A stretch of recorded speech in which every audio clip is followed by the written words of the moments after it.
Accélère. C'est un véritable carnage. Il y a plus de 300 morts et plus de 1000 blessés en quelques jours.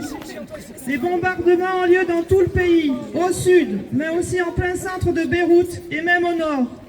Sous prétexte de lutte contre le Hezbollah, Israël cible les quartiers résidentiels, les hôpitaux, les écoles, les ambulances.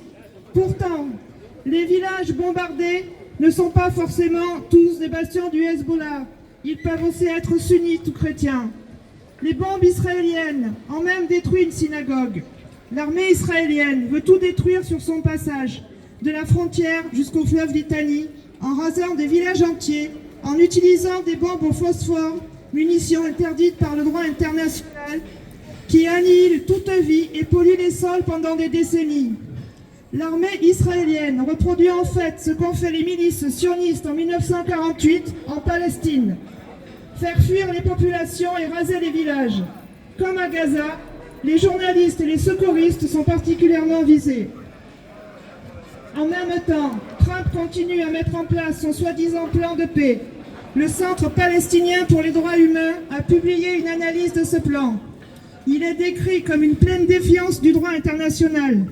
Le but est d'interdire toute perspective de mettre fin à l'occupation illégale israélienne depuis 1967, tout en consolidant l'existence et le contrôle de l'occupation israélienne sur la bande de Gaza.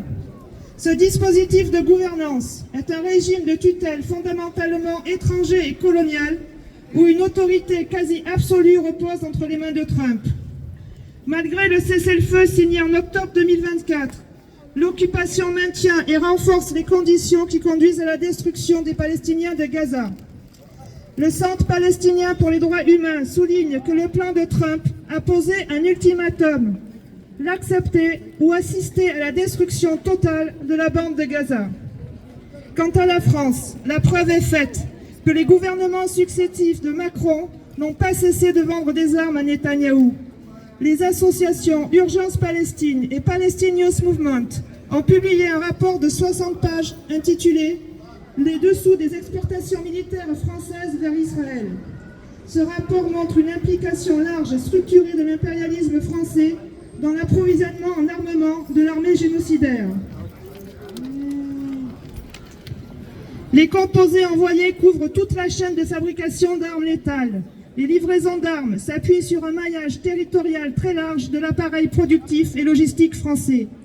Les achats israéliens auprès de l'industrie française ont totalisé près de 260 millions de dollars entre 2015 et 2024.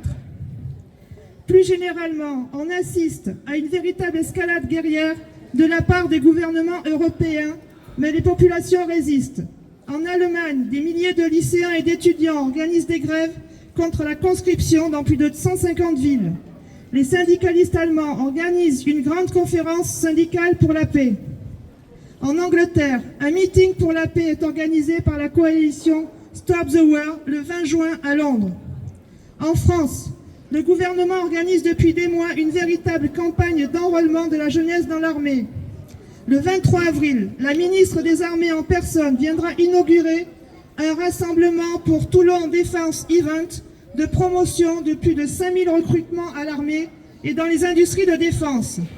C'est pour cette raison que la CGT PACA organise un contre-rassemblement en meeting pour Toulon Paix Event le même jour, place d'Armes à 10h30.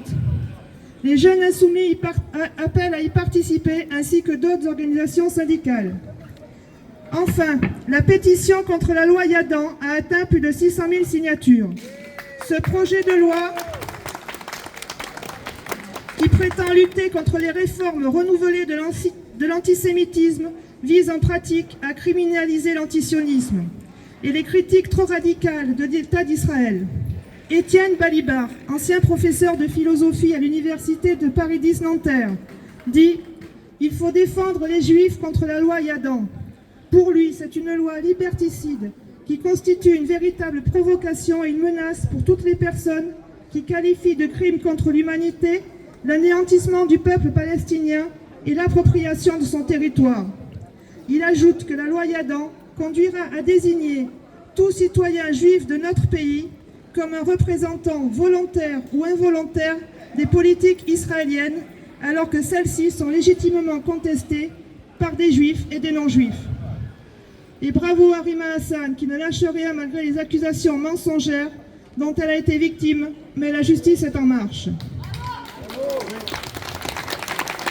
Alors, manifestez tous les samedis ici, mais aussi participer aux initiatives contre la guerre, notamment le jeudi 23 avril, place d'Armes à Toulon, assurer le succès du meeting de Londres, permettront de réunir et organiser les forces qui mettront un coup d'arrêt à cette barbarie. La Palestine vivra, la Palestine vaincra.